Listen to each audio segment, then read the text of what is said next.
Salut, c'est Guillaume.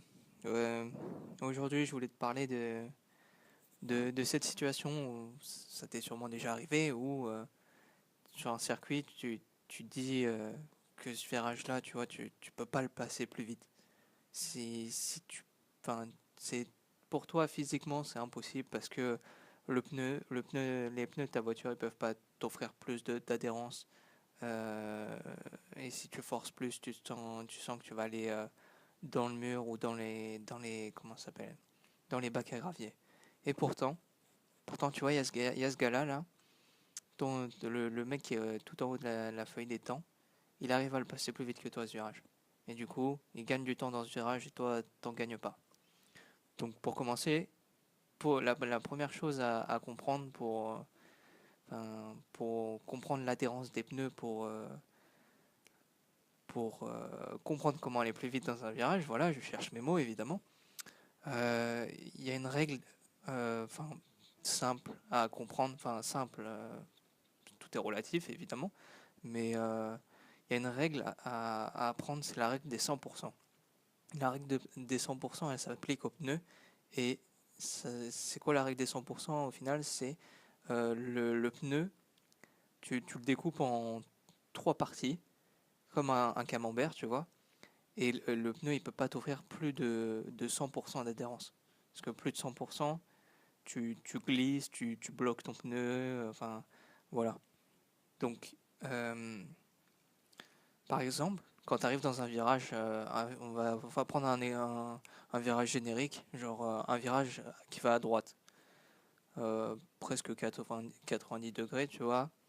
Et donc, pour la première phase, tu as le, le moment où tu freines à fond, donc c'est 100% frein, et tes pneus, tu leur demandes à 100% de ralentir, quoi. Si tu leur demandes plus, évidemment, les pneus vont se bloquer. Mais à ce moment-là, tu demandes 100% de l'adhérence du pneu pour freiner. À partir du moment où tu arrives sur le point où tu tournes pour commencer à rentrer dans le virage, non, tu es censé, euh, comment dire, relâcher légèrement ton pied de la pédale de frein pendant tout en tournant en fait. Ça se fait de manière proportionnelle, on va dire. Euh, Par exemple, si tu freines de moins en moins enfin, si tu freines de moins en moins, il faut tourner de plus en plus. Enfin, je sais pas si tu comprends, mais la logique c'est ça. Et par exemple, pour ce virage-là, on va dire, enfin, ce virage random, du coup, tu tournes, tu freines de moins en moins, du coup, et tu commences à tourner. Et enfin, les deux valeurs, parce que au début, tu freinais, ça faisait 100, 0, 0. Donc 100 pour le freinage, 0 pour tourner, et 0 pour l'accélération.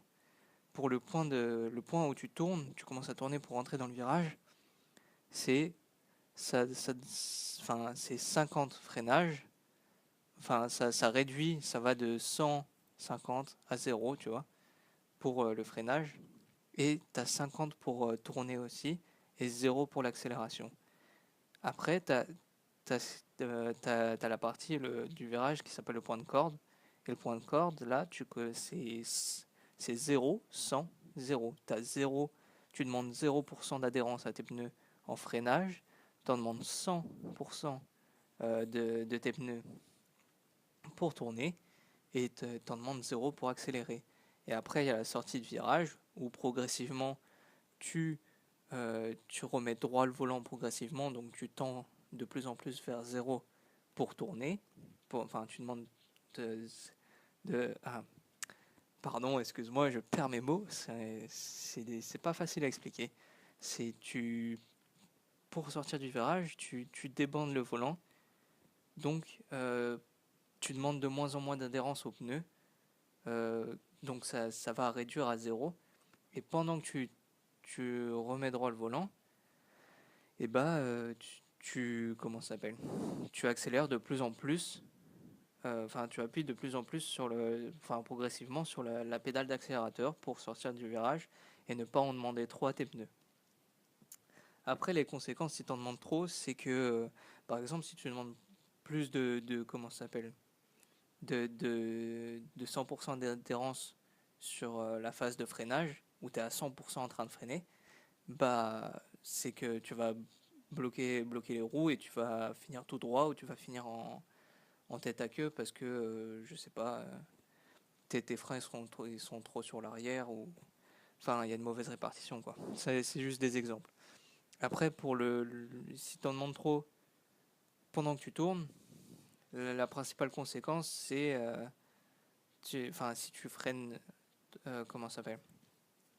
Je vais y arriver. Hein. Si tu freines trop pendant que tu tournes, tu bloques les pneus aussi et tu vas tout droit. Ça, c'est inévitable. Après, si tu tournes trop et tu freines pas assez, bah là, tu pars en sous-virage et tu loupes ton virage.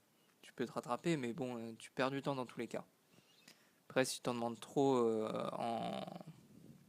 au point de corde, c'est aussi. Là, normalement, c'est que si tu en demandes trop au niveau du virage. Si tu demandes trop à tourner, tu demandes plus que 100%, et c'est du sous-virage. En sortie de virage, si tu demandes plus de 100%, ça part en sous-virage ou en sur-virage. Ça dépend si c'est une propulsion ou une traction, la voiture, évidemment. Donc, il y a une deuxième chose importante aussi pour gagner du temps sur la piste, c'est utiliser chaque millimètre de la piste. En fait, c'est con, mais ça fait vraiment la différence, tu vois.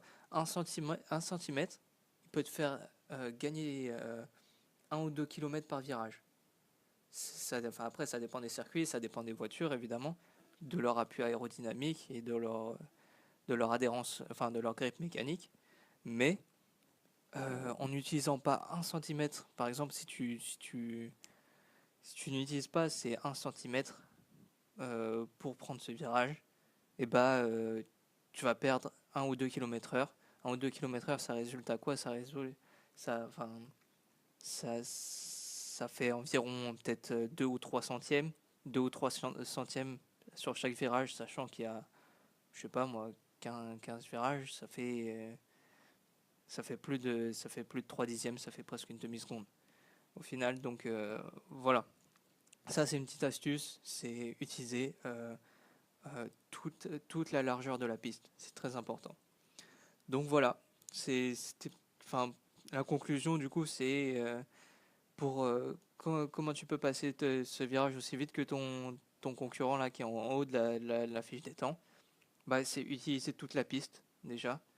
C'est le plus facile à faire. Après comment ça s'appelle, faut pas abuser faut pas abuser des limites de la piste. Faut être pile à la limite et c'est là que tu trouveras le plus de temps.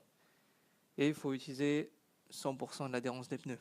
Si tu n'utilises pas 100% de l'adhérence des pneus, tu seras forcément en dessous. Si tu en utilises trop, tu seras forcément en dessous aussi parce qu'au final, tu perdras du temps pour ton tour. Donc voilà, j'espère que tu as tout compris, j'espère que j'ai été assez clair. De toute façon, dans les prochains podcasts, je prendrai de plus en plus d'aisance, de plus en plus mes marques et voilà, ça arrivera. Bon allez, je te dis à plus.